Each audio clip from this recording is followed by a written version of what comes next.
Tildy's moment.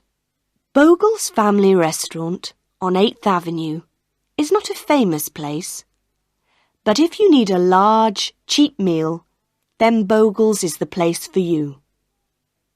There are 12 tables in the room, 6 on each side. Bogle himself sits at the desk by the door and takes the money. There are also 2 waitresses and a voice. The voice comes from the kitchen. At the time of my story, one of the waitresses was called Aileen. She was tall, beautiful, and full of life. The name of the other waitress was Tildy.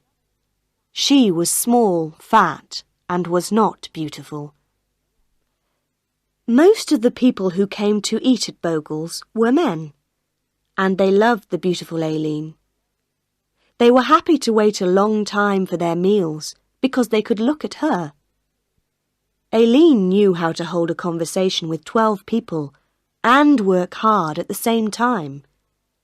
And all the men wanted to take Aileen dancing or give her presents. One gave her a gold ring, and one gave her a little dog. And poor Tildy?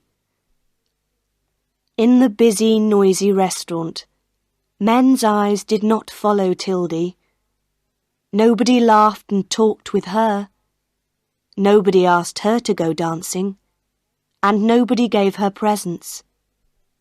She was a good waitress, but when she stood by the tables, the men looked round her to see Aileen.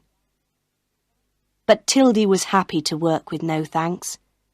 She was happy to see the men with Aileen. She was happy to know that the men loved Aileen. She was Aileen's friend. But deep inside, she too wanted a man to love her. Tildy listened to all Aileen's stories. One day, Aileen came in with a black eye. A man hit her because she did not want to kiss him. How wonderful to have a black eye for love, Tildy thought. One of the men who came to Bogle's was a young man called Mr. Cedars. He was a small, thin man, and he worked in an office.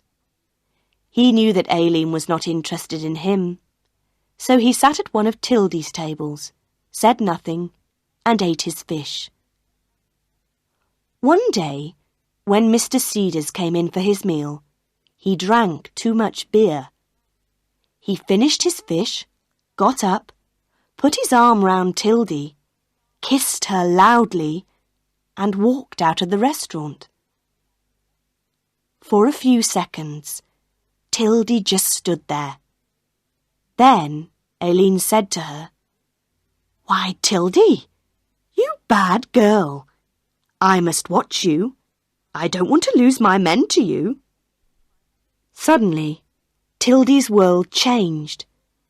She understood now that men could like her and want her as much as Aileen. She, Tildy, could have a love life too. Her eyes were bright and her face was pink. She wanted to tell everybody her secret. When the restaurant was quiet, she went and stood by Bogle's desk. "Do you know what a man in the restaurant did to me today?" she said. "He put his arm round me and he kissed me." "Really?" Bogle answered. This was good for business. "Next week you'll get $1 a week more." And when, in the evening, the restaurant was busy again, Tildy put down the food on the tables and said quietly, "Do you know what a man in the restaurant did to me today? He put his arm round me and kissed me." Some of the men in the restaurant were surprised. Some of them said, "Well done." Men began to smile and say nice things to her. Tildy was very happy.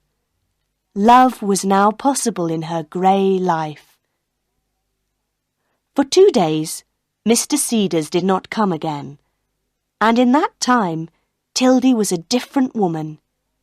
She wore bright clothes, did her hair differently, and she looked taller and thinner.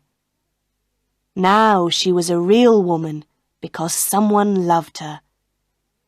She felt excited and a little afraid. What would Mr. Cedars do the next time he came in? At 4 o'clock in the afternoon of the third day, Mr. Cedars came in. There were no people at the tables, and Aileen and Tildy were working at the back of the restaurant. Mr. Cedars walked up to them. Tildy looked at him, and she could not speak. Mr. Cedars' face was very red, and he looked uncomfortable.